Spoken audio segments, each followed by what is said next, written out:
रही है। कांग्रेस का चेहरा बेनकाब हो गया, ये बात कही गिरिराज सिंह ने। और वंदे मातरम के अपमान के बाद अब कांग्रेस का चेहरा बेनकाब हो गया है, ये बात कही है केंद्रीय मंत्री गिरिराज सिंह ने। उन्होंने कहा कि कांग्रेस का चेहरा बेनकाब हो गया है। कांग्रेस ने वंदे मातरम के पूरे छंद गाने से इनकार किया, जिसके बाद अब चेहरा बेनकाब हो गया है। कांग्रेस की कार्य समिति की बैठक हुई CWC की, और उसमें वंदे मातरम के 6 छंद में से 2 ही छंद गाए जाएंगे। भारत में कानून बन गया है, लेकिन कांग्रेस अभी भी अपनी उसी रणनीति पर काम कर रही है।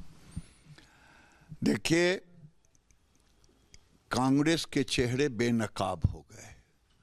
मैं उस कांग्रेस की बात कर रहा हूं जो गांधी जी का मलमा पहने हुए था। ये गांधी का कांग्रेस, ये उसी दिन हो गया 15 अगस्त को। उसी दिन कहने लगा कि ये सोनिया जी के लिए कुर्सी आ रहा था। आज वो चेहरा बेनकाब हो गया। और दूसरी बात, ये कांग्रेस वंदे मातरम का विरोध नहीं कर रहा, ये कांग्रेस भारत का विरोध कर रहा, क्योंकि ये कांग्रेस गांधी जी का कांग्रेस नहीं है, ये सोनिया गांधी का कांग्रेस है, राहुल गांधी का कांग्रेस है।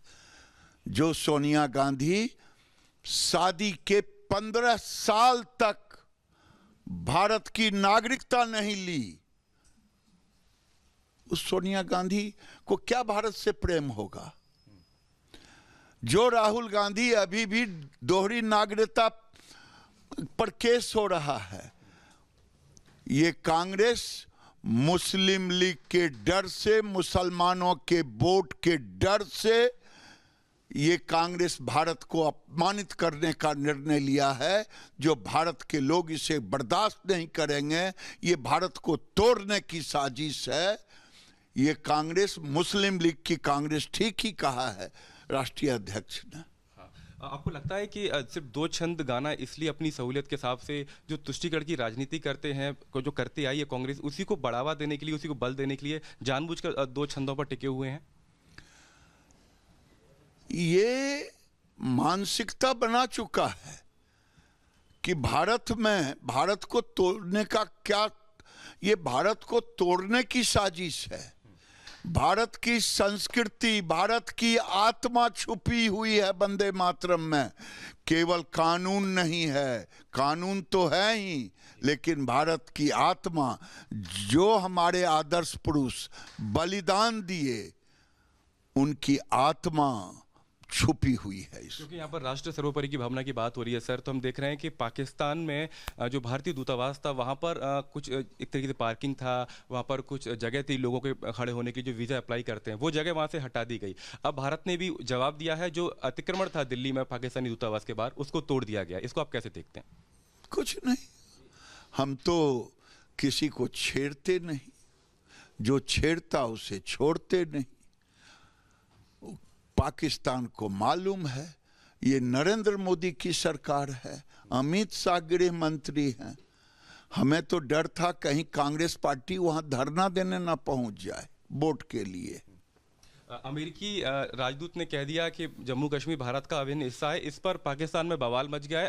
अमेरिकी राजदूत को तलब कर लिया पाकिस्तान सरकार ने। अब वो तलब करे या उसका तलवा चाटे, उससे हमें क्या लेना देना। लेकिन अमेरिकी राजदूत ने सच कहा है और सच को दुनिया सुन रहा है।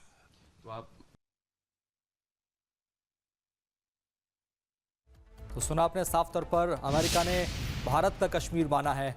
और भारत में अमेरिकी राजदूत सर्जियो गॉर्ड ने जम्मू कश्मीर के अपने पहले दौरे के दौरान एक ऐसा बयान दिया जिसने पाकिस्तान बुरी तरह बौखला गया है। सर्जियो गॉर्ड ने जम्मू कश्मीर को भारत का अहम हिस्सा बता दिया है, जिससे पाकिस्तान को बहुत मिर्ची लग रही है। अब बीजेपी ने पाकिस्तान को सच स्वीकार करने की चुनौती दे दी है। आपको बता दें, अमेरिका ने भारत कश्मीर का बताया, कश्मीर भारत का हिस्सा, ये बात कही है यूएसए के राजदूत ने। और साफ तौर पर यह बात कही है, तस्वीरें देखने के बाद में साफ तौर पर नजर आ रहा है कि पाकिस्तान अब बौखला गया है, पाकिस्तान को मिर्ची लग गई है। पाकिस्तान में यूएस राजदूत तलब हो गए हैं और उसके बाद ये समन भी जारी किया गया है। सज्जय, किस तरह से देखते हैं सर्जियो गौर का ये बयान, जिसमें गौर ने ये कहा है कि जम्मू कश्मीर भारत का अहम हिस्सा है और उससे पाकिस्तान को मिर्ची लगी, वहां पर अमेरिका के जो चार्ज अफेयर्स थे उन्हें समन तक किया गया। अमेरिका के भारत में एम्बेसडर के माध्यम से उनकी विजिट के बाद ये बयान देना सीधे तौर पर दर्शाता है कि सब लोग जानते हैं, पूरे विश्व भर के लोग जानते हैं कि जम्मू कश्मीर भारत का अभिन्न अंग था, है, रहेगा।